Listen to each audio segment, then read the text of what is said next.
Starting out, watching the market is kind of probably one of your best activities that you could possibly do. And I know I can't stress this enough, but check MLS every day and just make a habit of going through and checking those. Now, if you want to get the fastest, easiest information, check that dashboard. But if you want a bird's eye view of the area and really get a feel for what this particular neighborhood is, what it has to offer, the highs, the lows, the square footage, go to that map view. You could even click on the parcels if you're close enough on MLS. You can click on the parcels that aren't for sale, and it'll give you their lot size. It'll get you the square footage, bedroom, bathroom count. All that information is so good to become an expert on your local specific area to the market. Now, when I was first getting started out, I would set myself up on automatic updates for certain areas.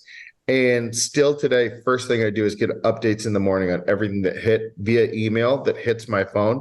I highly encourage you guys to do that as well. Just familiarizing yourself as much as possible. Knowing the sub areas, right? So instead of just talking about, for example, Monterey, which is a relatively big town, knowing that little neighborhoods, and I just did a neighborhood tour video, but let's say for specifically Deer Flats, the Deer Flats neighborhood, which is probably comprised of about 5 square blocks, and let's just say 400 homes.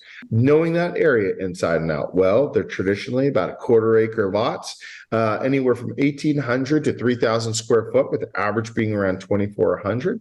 Homes built in the 1980s, traditionally trading somewhere from the high sevens, the high water mark of the 2.7, with the average trading right around 2 million. Lowest trades in the neighborhood are probably going to be around that 1.7 mark, although we haven't seen anything really that funky. It's usually an original home with no upgrades since the 80s or early 90s.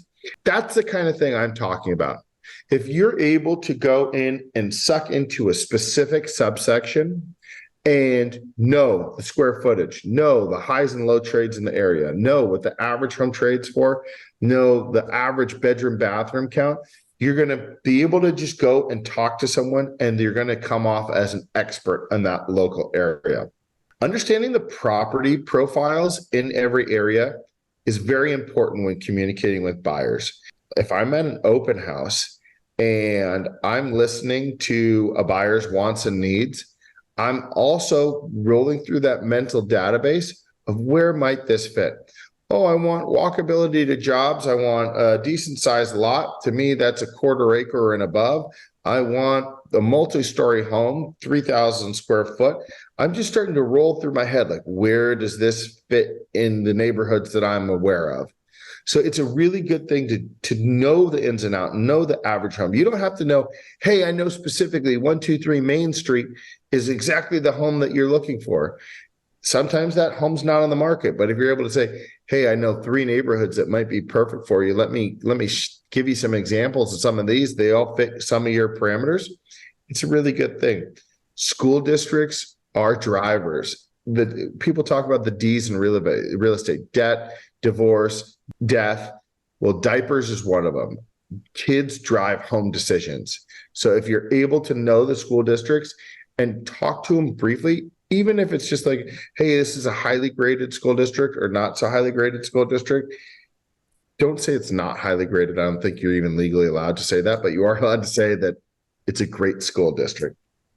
And as always, you want to be honest with these clients. So know the downsides of these neighborhoods too. And I can't tell you a better way than to really get a lifetime raving fan, long-term client if you tell someone the pros and the cons. Oh, this is cool, but you know what? This gets really bad traffic from during rush hour, and from the hours of 3 p.m. to 6 p.m., you're going to have an extra 30 minutes, even if you try to go to the grocery store. That kind of feedback is really going to give people pause and think like, wow, this person's out for my best interest.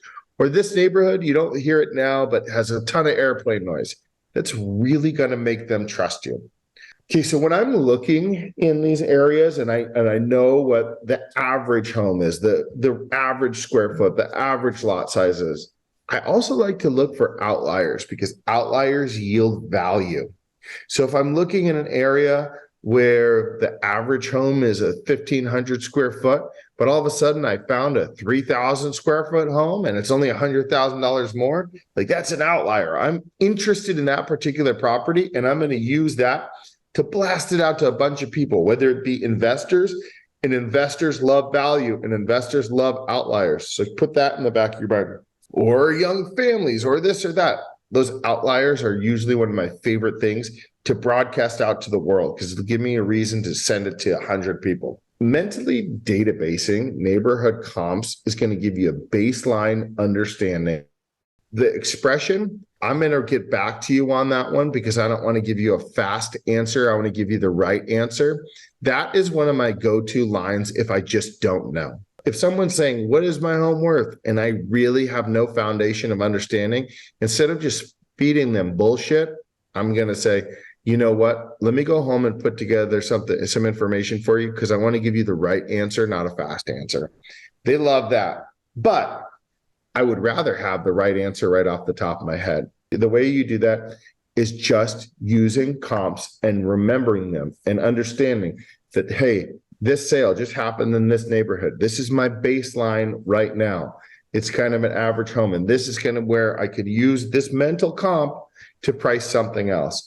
Now, this is great in a low inventory area. If you're in a market with 15,000 active listings, knowing a little bit about a lot of things is good, but just have a general understanding on the homes and areas you're looking. And things to do to become a pro and an absolute killer. Check the MLS regularly. Watch the area online at minimum, making sure you see all the transactions that are coming, going, all that kind of stuff. Spending time in the community and driving around to familiarize yourself. And I can't tell you how much of a trick this is. I had never broken into Pebble Beach, and I didn't really even know my way around it very well years ago. Even having been raised in the area, just wasn't the ins and outs. I spent like 6 hours one Saturday just driving around, learning the neighborhoods, learning the ins and outs, looking at the houses. And I feel like after that, I was like, oh, the mystery is gone, right? I've spent time in the community. I went and looked around. I have a mental database of it, and I know the map, and I'm able to form some opinions.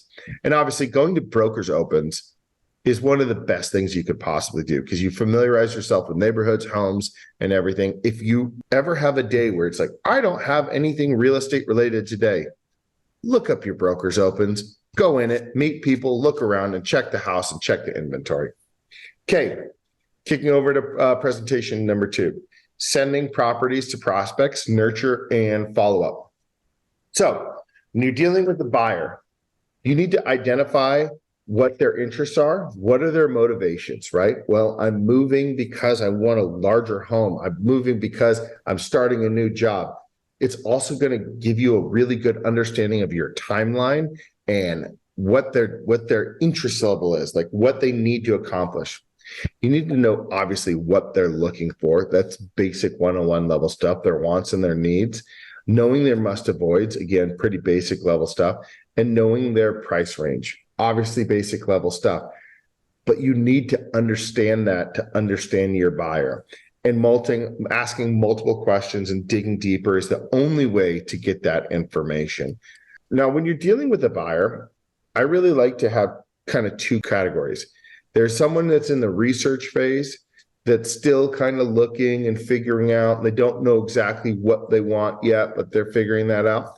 And then you have the house hunting phase. And those are the people that are legitimately ready to go write an offer on the right property for the right price. Like, if you found it for them, they're going to go. There's no wrong answer for, hey, I have clients in the research phase or I have clients in the house hunting phase. They're just different phases of the funnel. And you want as many of them as possible. I have people that I think are going to buy in 2024, 2025, and 2026. And that's great, because future Kevin needs paychecks too. So when research phase, if they're interested in the general area and they don't know exactly what you're looking for, give them neighborhood tours. Tell them to go check out neighborhoods. Send them to a local coffee shop. Like you're just there as a local expert and guide to give them more information. When you send them a property, it doesn't need to necessarily educate them on that particular property. Hey, I think this is the right one. But it's like, hey, this is a model of what might be right for you in the future. Do you like the look, feel, and everything of this house? And if so, when the timeline is right, I'll find something similar to this. If they're house hunting and they're ready, willing, and able to buy the right property at the right price right now, you've got to send things with the intention of writing an offer on them later that afternoon. Hey, Joe, did you see this one? Let's go see it tonight, today, and let's get ready. Make sure your pre-approval is updated because this is it. Do everything with the intention of closing.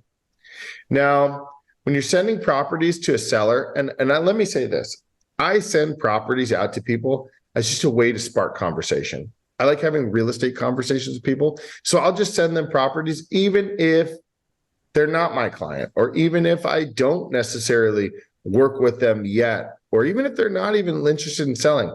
Hey, I saw this in your neighborhood. Hey, this and that. I just want to create conversations with people that I know are house owners or want to be house owners.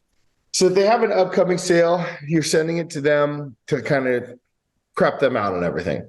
But somebody that you want to sell their property, or it's a potential sale upcoming, I'm sending it to them too. And I'm sending them everything that's changing, all the market conditions, going contingent. I want to educate them on everything that's happening, because if they see me as a source of knowledge, and if I can share my opinions on what's happening in the market in real time and give them kind of coaching advice on what's working on the market and what's not, they're going to look at me as an absolute stud and the person they want to go with. Now, here's the real trick of it. Sending listings and stuff to people that are not really interested in selling or have no interest in selling right now. You might say, why would you do that? Hey, Kit Kat, I saw this house in your neighborhood. This is great for you, because you're able to, people love to find out how much equity they have in their home. They love to think like, oh man, this is good for me, even though it's not going to realize that income until they sell. If you educate them on the comparable and activity, you educate them on new high water marks, successful sales, all that kind of fun stuff, they get excited. And eventually, when they're ready, they'll come to you. If you just send one person who lives in a particular neighborhood all the updates on that neighborhood over the course of 2 years, I guarantee you might get a call and it's going to be like, hey, Kevin, I need a new roofer. Do you have somebody? As soon as I get that call, I'm like, boom, I'm your realtor now. And I love it. Yeah, I got a realtor here, or yeah, I got a roofer here. You go, here's some contacts, drop my name, tell me I sent you. And then they might say, hey, Kevin, what do you think my house is worth? Well, I think it's worth this. Why? Why do you ask? Oh, well, we were considering, possibility of downsizing. Well, I'll tell you what. Why don't I come over and I'll tell you not only about what we can do, but I can show you around some different properties that might work for you. Like if you just create that natural real estate relationship, you don't have to go in a listing pitch. You default to the listing agent a lot of the time. If you have continued real estate conversations with people over the course of 2, 5, 7 years, that is your listing pitch. You just become their go-to real estate expert. For me at least, I want to be that source of information. I want to be that educational source. And I want to be their go-to real estate agent, not only when they're ready to buy or sell, or when they have referrals, friends, family, or anything that need to buy or sell as well, because I'm there helping them along the way, even when it's not obvious in need of help. So action step in creating real estate conversations, actively reaching out in an effort to educate, always being a available source of expertise, and showing a proactive spirit. I mean, it's really simple. If you're just talking to people and trying to educate them on what you're an expert for and helping them out along the way, it's going to benefit you greatly in the long run. Providing value and honest feedback fosters trust. So if I'm sending it to somebody, I might even say like, hey guys, FYI, if this only sells for this price, it's not going to help your value. That's going to hurt you a lot. Or, hey, this last trade, that wasn't great. Or, something along those lines. Giving people true and honest feedback, though, is always a good thing, because then they're going to trust you moving forward. End goal when sending properties out to people and creating those real estate conversations is just to become a go-to source for real estate information. I love it when my clients, instead of going to Zillow to look for a question, go to me. I want to be that go-to answer. Don't use Angie's list, use Kevin's list. Don't use Google. Kevin has somebody for it. How to build a real estate tour. This one's pretty simple, but I'm going to go through it pretty quickly. Identify the stage of the buyer. Are they in research phase? Are they house hunting phase? Because the tour will be different for both. Now, somebody in a research phase is not really doing a house hunt because they're not really looking to buy. It's more of a neighborhood tour. And I've often found that when I'm talking to somebody that might be buying in 6 months, 8 months, they're concerned about wasting my time. Oh, it's too early for us to go look at things. I want to say, no, this is not a waste of my time. This is literally my job. I want to do that. This is what I want to do with you. Let me come out and educate you and show you around. I don't want you going to open houses. I don't want you getting auditioned from 100 different agents in town. I'm your person. I'll put in the work. This is literally what I do for a living. So when I'm taking them on those neighborhood tours, I'll show them properties, but it's just a general understanding. Hey, this is kind of what you can expect in this neighborhood. It's not about the house itself. It's about exploring the neighborhood and getting pros and cons. This is the typical size, age, bedroom, bathroom count of the area. And not only are we going out there to find what they like, we're also going out there to find areas they don't like. So on a neighborhood tour, if I come through and show someone around 5 different neighborhoods on a tour that they were thinking about, and they say, well, I hate 3 of them. It's like, perfect. So we've narrowed it down to 2. Let's start isolating our search down to just those areas. I'm going to rule the other ones out altogether. If someone's house hunting, see as many homes in the target area as possible, as quickly as possible, period.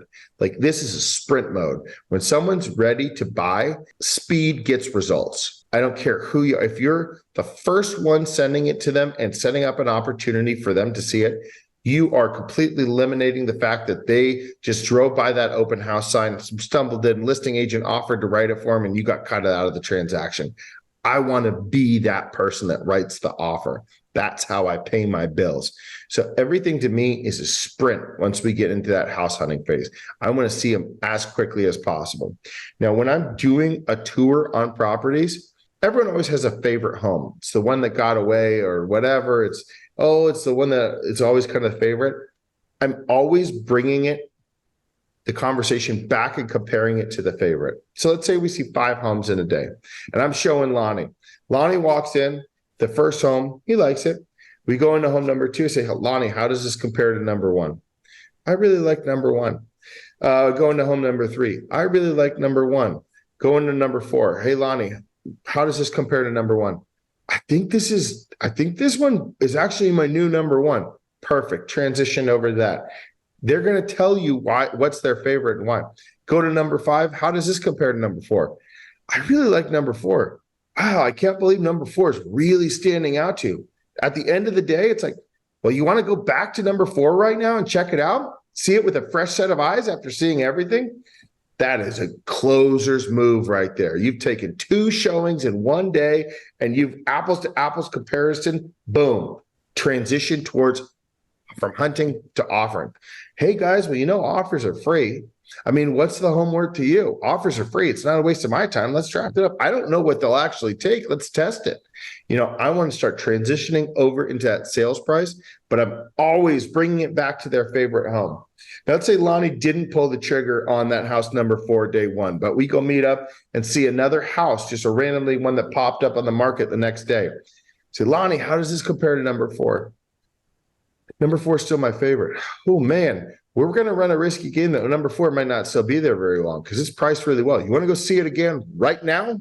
Let's bring this back to number 4. Let's highlight number 4. Let them self-realize that is the one. Don't let it get away. Nuts and bolts on how to schedule a tour. Gets needs, wants list from the buyers of the consult. That's pretty self-explanatory. Send the options available home that fit their criteria. Okay, you want a 3-bedroom, 2-bath, this price range, this location, these specs. Here's an option of 25 of them. If that's what your local market has to offer, I'm going to say, hey, I'll tell you what, send me a list of your favorite ones. And the more feedback you can provide, the better. And if you say no to one, that's fine. But if you say, no, I hate it because I hate the stairs and I don't like that location, that's even better. The more feedback you can give me, the better. It's going to help me narrow down my search in the future and help me understand your train of thinking. I'm going to schedule the showings on the most time-specific way. Like basically, make sure your Google map is not zigzagging you all over the place. Go boom, boom, boom, boom, boom.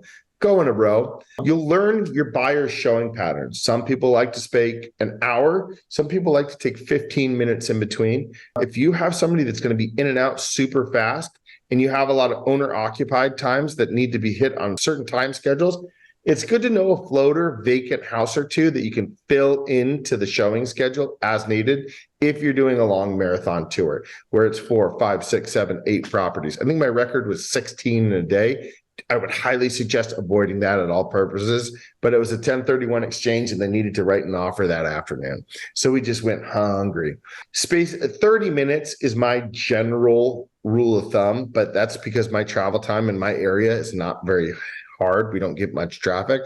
I will bump it up to 45 minutes per if it's further travel time. Sometimes I'll bump it up to an hour if we're dealing with like a large estate property. Anything over 7,000 square foot, you're not going to see it in 30 minutes. Most important step in the process when doing a house tour, asking for feedback at every house. Compare everyone to the favorite house. Ask which one is the leader after every property you tour. And you're going to get the important details from the buyer's opinions. Like they're going to tell you that. They're going to give you those clues as to what they really need and want. Once that happens, transition the conversation always over into writing an offer because ultimately that's where they're from. Okay, this is a little trick that I use on almost every single client when writing an offer, especially first-time home buyers. I want my clients aggressively writing offers. So I use what's called the marriage analogy. And I say, a lot of people think that writing an offer on a home is like getting married. And that couldn't be farther from the truth. You have a bunch of contingencies. We don't even know what they're going to accept or what the price is going to be. I like to use the analogy that writing an offer is actually like the first date. It's saying, hey, do I fit with you? Do you fit with me? Then you have this due diligence period. That's like dating. Now, dropping the contingencies is when you're getting engaged. The earnest money deposit goes hard up until that point. You can walk away for any reason with no penalty. Obviously, once you're engaged, it's a little bit harder. There's a little bit more fallout. And then closing day is getting married. There's no backing out right then. Don't be afraid to write an offer. Don't be afraid to go on a first date. We don't even know what they'll accept at that point. I'm always taking the pressure off of writing offers because it's well worth my time to write and submit an offer. A lot of the time it works. All right, working the listing agent. I used kind of the story of this. When I was first training Jen into real estate, brand new agent, we hadn't even done it before. She got this client buyer and they bought a place down here in Marina and then they liked her so much they said, okay, well, we have up to a $4 million budget and we want to go up to Santa Clara and buy something and we want you to do it. And she was stoked. She'd sold like 1 or 2 houses before. Next thing you know, she had a $4 million buyer fall into her lap. We were all stoked. I was thrilled. She looks at me and said, Kevin, I don't think I've spent more than like 2 days in Santa Clara. I don't know anything about it. How am I going to do this? I said, you just have to work the listing agent because the listing agent is going to give you all the information that you might possibly need throughout the whole entire transaction. And I will say this time and time again, when writing an offers and being competitive, calling the listing agent and being in touch with them is probably the most important part of the representing the buyer process, period. The listing agent's going to tell you everything you need to know. You need to ask the right questions and you need to listen. You need to have a friendly attitude and you come off as reliable and inquisitive and build that trust and gather as much information as you possibly can. So gathering information, deciphering what's real and what's not. Hey, so how many offers do you have? Okay, that's pretty simple, right? Most people will answer that at face value. We have 6. How many are cash? Okay, now we're going to start getting into the nitpickies and seeing how far I could push this listing agent to giving me all the details. Usually they like to brag about getting some cash offers. It sets the table. And if they have a couple cash offers, it's going to push the loan buyers to go a little higher. Okay, we have two of the six are cash. How many are at ask? This is when we're starting to get in the territory where most agents should start being like, oh, come in with your best offer. They won't. We have some at ask you. How far above? At this point, like if they're still answering, just keep pushing, keep getting them talking. We're significantly above ask. Wait, on $1 million listing, you guys are at 1.1? Not quite 1.1. I'm just sitting there. Ding them. So what about 1,075,000? Just keep pushing until they like blatantly shut you down. Because if you can get all this information and intel from them, you're going to be able to write a very specific offer that's going to be a winning offer. How many leads do you have circling? Now, no agent in their right mind is ever going to tell you that they don't have somebody circling. Everyone has somebody circling. Oh yeah, I had somebody drove by my open house one time. They must be interested, but you kind of got to listen into it, because if they have somebody really circling, we'd be like, listen, we have one group that's come back for 3 showings and they just came back on Thursday again. They're talking to their lender. I don't know what's taking them so long, but they're interested. That seems real. We are going to have a competing force that we're going against. Asking why hasn't it sold yet? I mean, the listing agent is going to know. People can't get over the street. It's a beautiful house, but they don't like the comps and the neighbors. Okay, that's pertinent information. When are you reviewing offers? Some locations will have an offer review date period. Some locations, it's first come, first serve, quick, Johnny on the spot. It's important to know all that information no matter where you are. And how firm are the sellers are on their price? It's a good question to ask. I don't do it a lot of the time, especially in new listing, because it comes off really cheap. If something's been on the market for quite a bit of time, 60 days, 90 days, everything like that, if you launch that question out there and you have a relationship with the listing agent, you might get their bottom line. I can't tell you how many times I know we're at 2.4, but honestly, if we just got 2.1 on a clean one, we'd take it. Thank you. Now you took the guesswork out of it. I'm going to write a $2 million offer and see if it's real. Okay, so I'm going to come a little bit under it. Okay, seller motivation. Find out who the sellers are. Ask those questions to the listing agent. Is it a trust sale? Is it heir? Is it families? Why are they moving? Are they downsizing, moving out of the area, moving to a new house? Have they already bought that house? Do they need to sell this house in order to pay for that house? Well, that's going to lead me to other things. Do they need to close by a certain date? Do they need this? Do they need that? Like, find out what their motivation is and how motivated the sellers are, not because it's only a price-based thing, but we want to build our terms to fit that seller's needs. I want to write an offer that is so easy for the sellers to say yes that they don't have to think about it. So do they need to close before or after a certain date? Do they want a rent back? Rent backs are so amazing at getting winning offers, guys. Giving the sellers a week or two to stay in the house, it's just this easy peace of mind. Selling a home is so stressful. Couple that with moving, it is so stressful. If you give these people voluntarily a week or two to kind of get the money on hand and catch their breath, it's going to make your offer so much more appealing than the couple grand that it would have been worth in rent. Like, that helps a ton. And so ask if that's something those sellers want. Are there any specific terms you want to see in the offer? If I can formulate that initial offer to fit every little detail of the puzzle, as long as my clients are okay with it, that the seller wants, if I'm up against another offer and the other offer is just kind of a boilerplate blank one and mine is custom built to the wants of the seller, who do you think they're going to want to work with, right? And pricing isn't always the winning factor. Is there anything I need to avoid in this offer? If you're ever going to do an escalation clause, and I don't know how many of you are familiar with escalation clause. I was a really big fan of them during 2020. That was like my go-to move. You better ask the listing agent if they'll even entertain an escalation clause. I mean, it's kind of a gray area if they're even legal, but they work. But some agents won't even take them. Key thing here. You want to write an offer that it's easy for the seller to say yes to. That's the goal. Creating comfort level and building and gaining trust. The listing agent should be your new best friend. If there's an offer review date a week out, call them every day. Call them every day. Call them when you submit their offer. If you haven't heard back on your offer being submitted and we're supposed to review it an hour ago, call them. Call them and figure it out. Call them right before they review. Be in touch with these people. Not only is it building trust, but you can find out important changes. I had a buyer offer in Pebble Beach, and I was actually doing another trade with the listing agent already. So the guy had two listings very close to each other.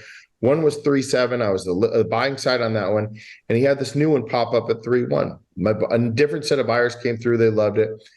These guys were gung-ho. They wanted it. We wrote no contingencies, 3.1 offer, no contingency, all cash, 10-day close. Like I thought it was, we custom made the offer, the rent back, everything. I thought it was a slam dunk. Thought it was super easy. So I sent the offer in trying to cut that morning, and he said, we should be good. We should be good. And I called him up right before the offer review time. And I said, are we good? I said, I don't know. There's been a lot of activity. Red flags going off. We're not, there's been a lot of activity, huh? So you got one that's way better than mine and no contingencies? Yeah, we had some activity. I can't believe you got a 3.2 offer. Oh, higher than that, Kevin. 3.3? You got 3.3? I said, give me 2 minutes. I'll call you right back. I hung up, called my guy, said, the new price is 3.3. If you want it, like we can keep it at our number. We're not going to win. Or we can write it at 3.3. I think we actually wrote it 3.310 just to make sure we got it. The new price is 3.3. I mean, take it or leave it. He said, leave it. And I called the guy back up. I said, and I also send this in an email in writing. Hey, my buyer slept on it, had a change of heart. They really want to resubmit their offer at 3.3 with all the 3.31 with all the same terms. I'm going to have that offer out to you in the next 10 to 15, 30 minutes, but just present my offer at 3.31. Okay. He said, understood. We got accepted. Could I have been bluffed? Sure. There's a chance. Did I overshoot it by 10, 20, 30, 40 grand? Maybe. Was I facilitating the wants and needs of my client? 100%, because they wanted to win the house. The 20 grand that we might have overpaid was not worth it to them. They wanted that specific house. So you need to adapt constantly on the new information provided. It show your buyers are serious about the sale. Like when I'm constantly hearing from I'm the listing agent. I'm constantly hearing from a buyer's agent, and they're like, no, we want it. We want it. We want it. I know that these people are probably going to be closers. And so I'm much more trustworthy of their offer. Here's really the most important thing. People can talk until they're red in the face on what a home is worth. An appraiser can go and do something. We can do our CMAs. The market dictates the sales price, and sales prices are not in a vacuum. So if a house is on the market for $1 million and it goes on 6 months and no one offers on it, it's not worth $1 million. But if the house is on the offer for $1 million and it has 5 offers on it and one of them up to 1.2, the house is worth well over $1 million. So the market dictates the price.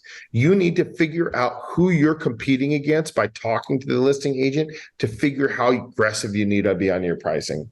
If the home doesn't have any competing bidders, you can negotiate harder. And if the home has a ton of competing bidders, you need to convince your clients to step to the plate if they don't want to miss out. But your strategy must constantly be changing when new information from the listing agent is uncovered. When your offer is signed and submitted, this is pretty simple. You're going to want to do is download your offer, attach it to an email to send to the listing agent, and write a thoughtful email describing your offer, describing your client, and sell your people. If your people are contractors and so they're not concerned about what they're going to find in the home because they're going to flip it anyway and change it anyway, tell them that. They love to hear that kind of thing. Like, hey, this is going to be an easy escrow. If your people have bought 15 houses before and they own multiple houses, tell them that. Just show proof. Make them feel confident in your buyers. As soon as you send it over to them, text and call the listing agent to confirm that the offer's been received. Spam folders are a real thing. Don't just send it out into the blank at night and hope that it's going to come back to you. Always text and call and confirm it didn't go to the spam folder. Jesh, what's up? I saw your hand raised. So, one method I learned to educate buyers in 2021 about how high of an offer they should write is finding out how many offers were provided on the comparables that we're using to determine value, right? That we're using to educate the buyers. So let's say 101 Main Street had 10 offers, and the MLS, if the listing agents are inputting data correctly, and there's a entry field for how many offers you received, well, we should pull that information, and then we should show it to the buyers like, hey, look, here's the main comparable we're comparing your property against. It received 10 offers 4 months ago, and it sold for 7% higher. You only wanted to go 4% higher, and what I'm hearing is there's a interested party coming in all cash or so much so already higher than what we're thinking, right? So that pulling that data was also another method I learned. Calling the other comparable listing agents, calling the other agents with comps on the market right now. Guys, this is an information central. It's going to help you gather as much info as you possibly can is huge. But Jess, you're great point. I appreciate that. And that's a really smart way to put it. Following up on your offer. Sometimes you submit an offer and you don't get a response immediately. Sometimes it's a day, sometimes it's 2 days. Follow up with that listing agent every single day. See what's going on. See if another offer's arrived. Gauge your offer. See if you need to adjust. See if you need to. You're going to be countered. Like if 2 offers are in, and you say, "Hey, are we going to get this?" I don't know. Am I in the counter? I don't know if they're thinking about countering the 3 best. Like you need to understand where you sit in the food chain, and don't stop fighting. Don't stop negotiating. You did all this work on the prospecting, finding the tenants, creating the relationship, touring them around, doing all that stuff. Don't come up to the offer phase and then put in a piss poor effort and not get paid. Finish strong. Finish with a fighting spirit, because that's going to lead you to the finish line.